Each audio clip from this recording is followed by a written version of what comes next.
El ser humano siempre ha demandado la necesidad de vivienda. Las primeras viviendas ocupadas por los humanos fueron las cuevas. Posteriormente, los humanos utilizaron diversas y llamativas construcciones de vivienda como los huesos de mamut, tiendas ocultas elaboradas con pieles, con la intención de camuflarse con el paisaje, aplicaciones de viviendas de barro, casas sobre filotes que destacaban sobre el agua y una amplia variedad de variopintas propuestas que luego del descubrimiento de la agricultura desembocaron poco a poco en los sistemas de vivienda moderna. En las aldeas, las primeras viviendas comunitarias, las personas se ayudaban y colaboraban en la construcción para obtener una vivienda colectiva. Con el transcurso del tiempo, los gobiernos y entidades privadas empezaron a construir viviendas. Cuando llegó la gran revolución industrial, el trabajo tuvo un impacto en el ser humano. Se empezó a requerir bastante personal para trabajar en funciones agrícolas y de industrialización, y asimismo nació la necesidad de brindarles vivienda a todos aquellos trabajadores que abandonaron el campo para instalarse en las ciudades.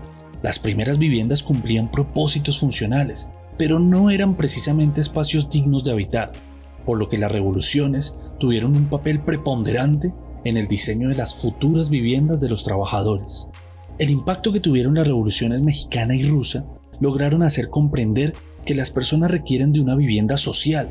En vista de esto, se iniciaron procesos de una vivienda socialista en términos de la ideología de la Revolución Rusa, donde se empezaron a crear grandes extensiones de vivienda en los alrededores de las ciudades. En México y en América Latina, una vez terminadas las revoluciones, se tuvieron que generar planes para resolver el problema de las viviendas de los ciudadanos. Al principio fue difícil construir vivienda, porque no había recursos suficientes, pero con el paso del tiempo, el Estado empezó a garantizar vivienda multifamiliar y Ermita, el primer edificio del Estado mexicano, fue un proyecto pionero, ya que garantizó la vivienda y otorgó la oportunidad de abrir locales comerciales para que el edificio fuera autosustentable. La vivienda de interés social ha sido un éxito porque ha contribuido a la mejora de la reducción de la pobreza, ha reactivado la economía y ha acelerado la producción financiera. En la Unión Europea, la vivienda social fue regulada por varias legislaciones en el siglo XIX para garantizar la paz social y el desarrollo económico y urbano, conceptos clave para bajar las brechas de desigualdad social. El primer Congreso Internacional de Vivienda Moderna se llevó a cabo en París en el año 1889, donde se acordó la necesidad de reconstrucción de las ciudades y el desarrollo económico. El enfoque político de vivienda en los países de la Unión Europea define que cada país tiene sus propias características, programas y reglas para acceder a una vivienda. Sin embargo, desde 2007, la Unión Europea consagra unos principios generales en el dictamen del Comité Económico y Social Europeo, el CESE, relacionados con la vivienda y política regional. En la Carta de los Derechos Fundamentales de la Unión Europea se afirma en el artículo 234 que para combatir la exclusión social y la pobreza, la Unión reconoce y respeta el derecho a una ayuda social y a una ayuda de vivienda, para garantizar una existencia digna a todos aquellos que no dispongan de recursos suficientes según las modalidades establecidas por el derecho comunitario y las legislaciones y prácticas nacionales. La vivienda de interés social se caracteriza por reunir los elementos que aseguran su habitabilidad, estándares de calidad en diseño urbanístico, arquitectónico y de construcción. También son conocidas con el nombre de viviendas sociales o públicas, viviendas cuya finalidad es promover un mejor bienestar para aquellas personas que subsisten con bajos recursos. Este tipo de viviendas han generado políticas en los sectores público y privado que destacan porque están en un ámbito del mercado de propiedad y favorecen condiciones para expandir la oferta de viviendas sociales y reducir el déficit habitacional. A continuación les presentamos algunos sistemas de vivienda de interés social ejemplares alrededor del mundo. Francia, proyecto de viviendas Géraud en París. El estudio de arquitectura local Jacob McFarlane fue el artífice de este proyecto. Destacó por la preservación de los árboles y la normatividad relacionada con la tierra. El proyecto de viviendas Géraud de París se llevó a cabo y se terminó en el año 2008, con un total de 100 apartamentos individuales y 3 bloques. Eslovenia, apartamentos Tetris en Ljubljana. Los apartamentos Tetris de Ljubljana, diseñados por Office Architects, son viviendas públicas con diseños extravagantes y materiales de calidad sin sobrepasar costes, que se construyeron en el año 2007. El edificio está especialmente diseñado para asegurar la privacidad y el espacio de los ocupantes, e incluso permite cambiar aquellas paredes que no sean estructurales. México. Viviendas Monterrey en Nuevo León. Fue un proyecto desarrollado por la oficina chilena Elemental, y su impacto fue tan significativo que el proyecto recibió el premio por ser el mejor diseño en el año 2011. Las personas que habitan este sitio pueden modificar la cocina y los baños con creativas posibilidades. Australia. Proyecto Piersdale Parade en Melbourne. El proyecto Piersdale Parade fue fundado por una ONG dedicada a la vivienda para familias sin recursos. El edificio se caracteriza por contar con paneles solares que permiten calentar el agua y dar calefacción a 88 unidades o pisos. Su objetivo principal fue ofrecer un lugar digno a las familias sin recursos y establecerse como un símbolo de solidaridad. Profesor, buena noche. Bueno, cuéntenos cuál es su percepción del informe que leyó sobre la vivienda de interés social en el mundo. Bueno, primero que todo, agradecer esta oportunidad, digamos, de poder participar en un escenario que le llega a tantas personas en el país. Digamos que la percepción que yo tengo al respecto es que en cuanto a vivienda social falta mucho por hacer. Y si bien en el mundo se han desarrollado proyectos muy interesantes en diversos países, también hay que entender que en el contexto colombiano hay unas diferencias y unas particularidades. Es decir, nosotros podemos tener como ejemplos en Europa, en Francia, en Inglaterra, incluso en los Estados Unidos, proyectos que no solamente han mejorado la calidad de vida de las personas, sino que de alguna manera han fomentado ese equilibrio social que de alguna manera busca la sociedad. Y en el caso colombiano se vuelve un tema neurálgico principalmente por el tema del déficit de vivienda que tenemos, pero fundamentalmente por el proceso de equidad que debemos llevar a cabo para que nuestra sociedad sea un poco más igual. Y en ese sentido la vivienda pues juega un papel muy importante para el desarrollo. Entonces creo que el nuevo gobierno tiene unos retos grandísimos en este aspecto, porque a raíz de todos los problemas que tenemos de desigualdad social, la vivienda se convierte en un instrumento muy importante para ese desarrollo. También es importante tener en cuenta que nosotros miramos el mundo, pero a veces no nos acordamos de nuestra propia historia.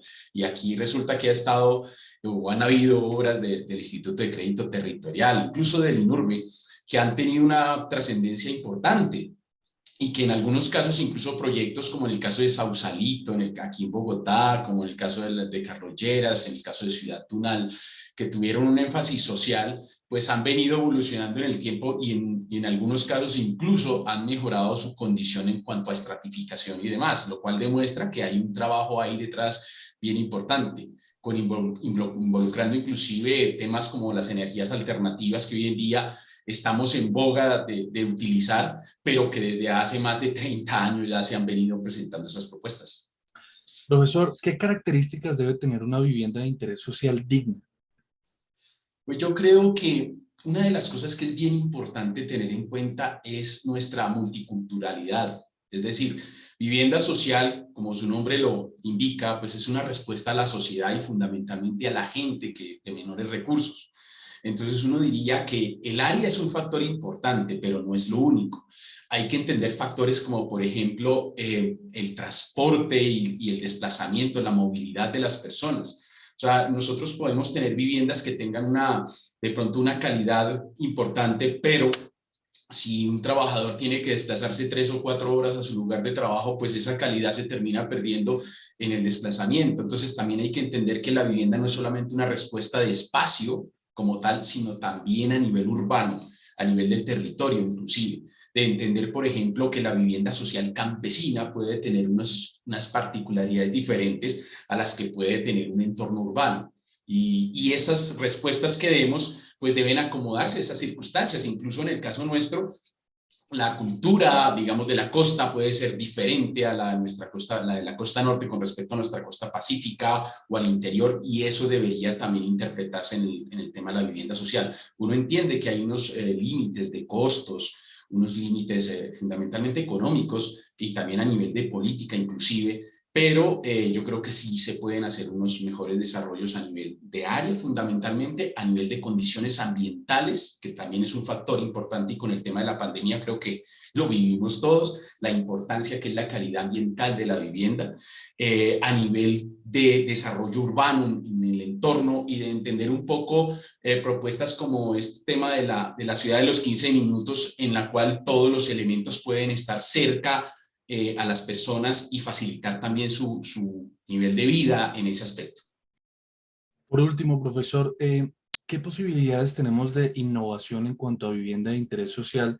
En el sentido de, por ejemplo, hay algunos proyectos que se pensaron a los comienzos de los 2000 de implementar las características del territorio para darle como una identidad a este tipo de viviendas. Recuerdo un proyecto que hablaba, por ejemplo, de viviendas de bambú que eran pues perfectamente viables y que se atrevían como a innovar con los espacios. Hay otros ejemplos en el mundo también de viviendas que se han hecho con aislamiento térmico bajo tierra, otras que son como comunidades circulares, etcétera.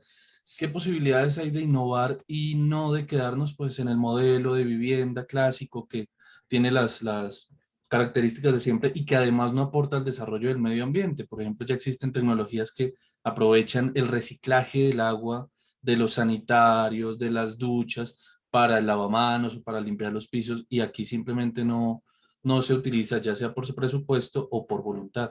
Entonces, ¿cómo llegar a eso? ¿Cómo llegar a esa cultura de la innovación en la vivienda de interés social? Yo creo que aquí hay varios factores. Un tema es la recuperación del conocimiento ancestral.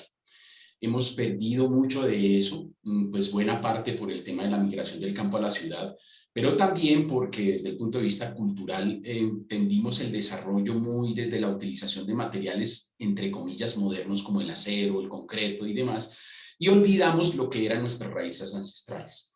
Aquí hay una cosa que es bien interesante, y es que el año pasado se generó la ley 2079 de sobrevivienda, y dentro de sus apartes se habla de la vivienda de interés cultural y la importancia de ese tipo de vivienda que tiene un conocimiento ancestral que por lo general siempre es una mejor respuesta desde el punto de vista medioambiental, que guarda unas características muy especiales desde el punto de vista del comportamiento energético de la edificación, pero que además identifica la cultura de las personas que la habitan. Y en eso hablamos de la vivienda en adobe, de la vivienda en tapia pisada, de la vivienda en guadua y demás, que nos permiten, a partir de conocer esas raíces, poder plantear las posibilidades. Y digamos la ley está planteada, o el artículo que está dentro de la ley está planteado para promover la posibilidad de desarrollar nuevas viviendas, obviamente enmarcadas dentro de una normativa, y esto será un proceso, no es una situación inmediata, pero dentro de una normativa que permita esa construcción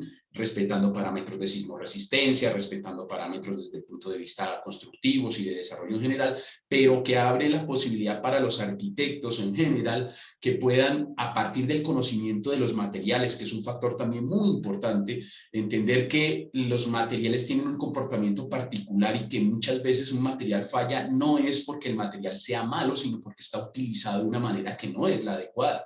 Y eso es lo que a veces hemos visto en nuestras casas de adobe o de guadua o de este tipo de materiales, en los cuales, obviamente, si vamos a comparar esto con el tema del concreto, pues probablemente haya unas diferencias, pero también hay que entender que si se conoce el material se puede dar una respuesta muy buena, porque hay construcciones en estos materiales naturales que han durado siglos inclusive.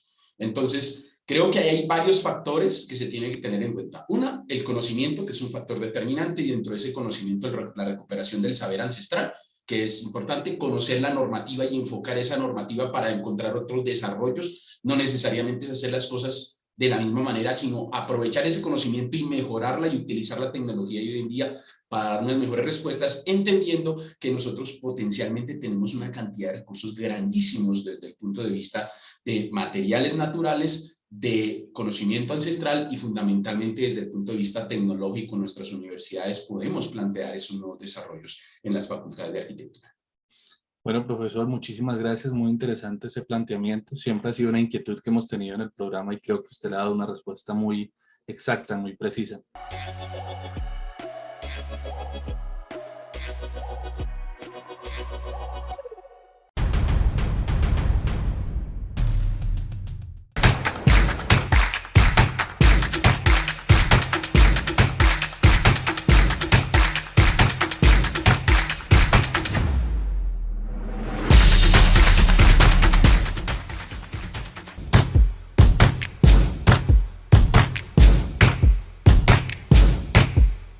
proyecto de ley que se presenta al Congreso de la República, que vendrá con mensaje de urgencia y que lo que busca de manera sencilla es que haya financiamiento para todos, que enfrentemos las preocupaciones e inquietudes de aquellos que hoy tienen dificultades de acceso al financiamiento, de ese emprendedor, de ese microempresario, de ese pequeño empresario, de esos ciudadanos que sufren de los mecanismos del gota a gota y del pagadiario, de ese pequeño agricultor, campesino, productor del campo, que necesita tener fuentes de menores costos, con mayores facilidades de acceso al financiamiento en nuestra economía y en nuestro país. Ese es quizá el propósito central de este proyecto que se ha construido a lo largo de estos meses con gremios, empresarios, con los partidos políticos, con las comisiones terceras del Senado y de la Cámara, con distintos actores de nuestra sociedad, fruto de lo cual y derivado de un ejercicio de construcción de consenso nos trae a la presentación de este proyecto de ley en el día de hoy.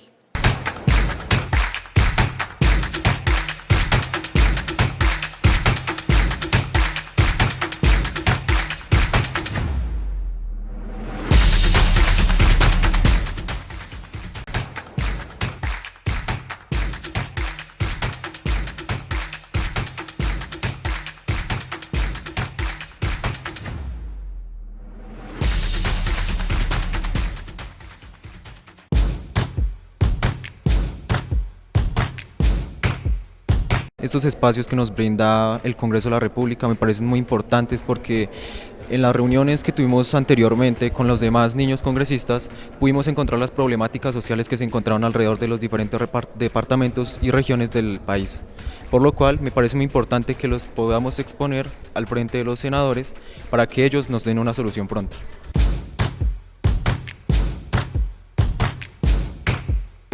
El mensaje que yo les impartiría a los niños del país es que sigan encontrando más problemáticas, que sigan organizándose para poder presentar esto a las personas que nos pueden colaborar.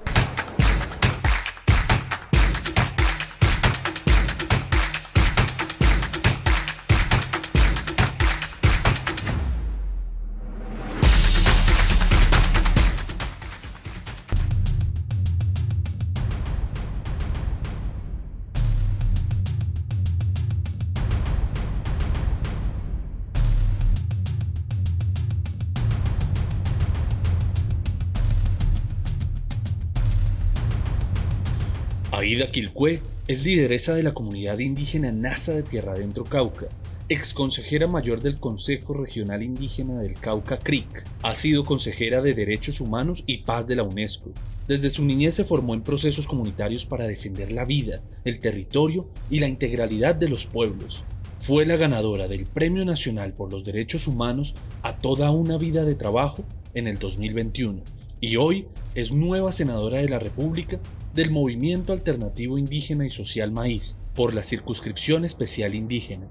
Amables televidentes, bienvenidos a Congreso y Sociedad, programa institucional de la Secretaría General del Senado de la República. Hoy nos acompaña la senadora Aida Quilpué.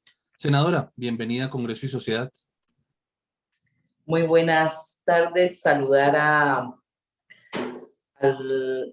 al público, a este programa que transmite las iniciativas, pero también las inquietudes de nuestros pueblos que están en las regiones, pero también en todas partes del país. Así es, senadora. Senadora, esta es una elección histórica. Lo que ha pasado en estas elecciones se siente como la representación por primera vez de muchas voces que no habían tenido la oportunidad de participar activamente en el gobierno. ¿Cuáles considera que son los principales cambios que necesita la población indígena en Colombia? Bueno, primero es importante recordar que los pueblos indígenas fuimos actores fundamentales de la Constitución del 91 y algunos de los constituyentes indígenas que recuerdo nos decía, nosotros pensamos que al haber escrito la Constitución del 91, cuando se incluyó a los pueblos indígenas como parte de la sociedad en las decisiones democráticas, pero también de participación, y también el reconocimiento de los derechos fundamentales. Decía que parecía que se hubiera logrado la solución de los problemas de los pueblos indígenas. Pero luego decía, nos decepcionamos porque nunca se logró. Lo que vemos es que la implementación de la Constitución Política de Colombia se dio en la medida en que lo volvimos exigible, en que nos tocó movilizarnos, nos tocó generar muchos procesos de los cuales hoy llamamos la conquista de los derechos milenarios de los pueblos indígenas en Colombia. Pero a la vez, hoy con estos cambios consideramos que muchos de los temas que aún están ahí y que nos faltan, por un lado, proteger los derechos que hemos conquistado, pero por otro lado, afianzar en lo que aún nos falta en ese ejercicio, primero el derecho propio, la ley de origen, pero también lo reconocido por la Constitución Política de Colombia. Senadora, usted dentro de sus variables propuestas que tiene, todas ellas muy interesantes, tiene una que llama particularmente mi atención y es que usted propone defender a la madre tierra desde el Senado. ¿Cómo va a ser esa defensa de la madre tierra desde este cuerpo legislativo? Bueno, nosotros estuvimos en un encuentro, en un retiro del Congreso de la República de la bancada alternativa y me llamó mucho la atención de las propuestas que hemos venido construyendo nosotros, los pueblos indígenas, sobre la protección y el cuidado de la madre tierra. Y hoy la ministra del Ambiente propone cómo buscar mecanismos que pongan en práctica la protección de la vida, del universo y en especial cómo le hacemos frente al cambio climático, que es un concepto mucho más técnico, pero que en últimas conduce a eso y nos parece fundamental porque más allá de la vida de los humanos, tenemos que luchar por la vida de los derechos de los seres que la habitan, pero también por los derechos de la madre tierra.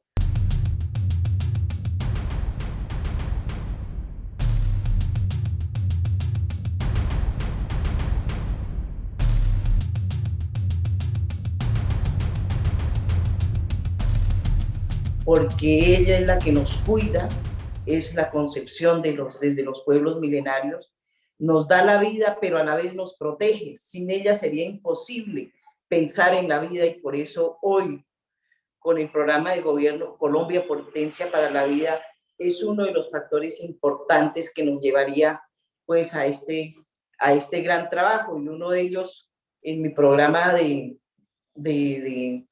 propuesta de campaña, decíamos, vamos a reafirmar el acuerdo del Escazú, y el acuerdo del Escazú es precisamente cómo luchar por la justicia ambiental, cómo proteger a los defensores y defensoras cuidadoras de la madre tierra, pero también a los ambientalistas en el país, pero también cómo avanzar en ese cuidado de la naturaleza, de lo que hoy nos da el oxígeno, nos da la vida, y creo que va a ser un trabajo muy fundamental hoy en el Congreso de la República y especialmente, pues, diríamos, de este gobierno. Senadora, usted tiene una propuesta con los sectores sociales para promover la participación ciudadana por medio de las juntanzas. ¿Cómo es esa propuesta concretamente? Bueno, hemos dicho que las formas de gobierno tienen que cambiar porque hemos venido de esa práctica y una práctica ha sido el concepto de la minga. La minga es una vivencia ancestral, pero esa vivencia ancestral nos ha invitado a pensar juntos, a caminar juntos, a construir juntos. Y este tema de la juntancia nos llama a eso, que nos juntemos. Primero, los pueblos indígenas, para el caso nuestro, pero también nos juntemos con las poblaciones campesinas, poblaciones afrocolombianas, urbanas, mujeres, jóvenes, niños, la población de género. Yo creo que hay muchas poblaciones que le pueden aportar a esta transformación del país, porque entre otras vamos a legislar para generar los grandes cambios. Y esto lo ha dicho el presidente Petro, y es que esos grandes cambios se logran en la medida en que lo construyamos desde la realidad de los pueblos, las comunidades, pero también la ciudadanía del país. Senadora, por último, usted de aquí al 2026, ¿qué espera haber logrado para su comunidad puntualmente de Tierra Adentro y en general para todas las poblaciones indígenas? ¿Qué le gustaría decir a 2026? Aida Quilpué les dejó esto. Bueno, yo diría primero que es importante también decir que una gobernabilidad que han ejercido por más de 200 años y ha sido, pues todos los que han estado, nosotros vamos a tener un periodo de 4 años, pero en ese periodo de 4 años tenemos que dejar un camino que nos permita seguir transitando como sociedad diversa en el país. Y bueno, para el caso de Tierra Adentro y muchas regiones olvidadas del país, primero que haya la paz, porque nosotros necesitamos que ojalá vuelva a los territorios la paz, que no nos sigan matando los niños, que no recluten los niños, pero a la vez que llegue la inversión social, porque es que la paz se consigue en los territorios en la medida en que podamos desarrollar las iniciativas económicas de las mujeres, de las organizaciones, pero también de muchas poblaciones que viven en las zonas rurales, que haya oportunidades para la juventud. A mí me parece que ese programa de gobierno que ha presentado Petro, de alguna forma recoge esa necesidad de la Colombia profunda. Y yo diría que para el caso de Tierra Adentro y las regiones olvidadas, podamos llegar con algunas soluciones concretas, especialmente en inversión social, pero también materializando las políticas públicas y los sistemas que hemos venido caminando y exigiendo por hace mucho tiempo que esta vez se materialicen. Bueno, senadora, ha sido un honor tenerla aquí en Congreso y Sociedad. Esperamos que próximamente podamos ya vernos en estudio. ¿Cuáles son sus redes sociales? ¿Dónde puede seguir la gente su trabajo?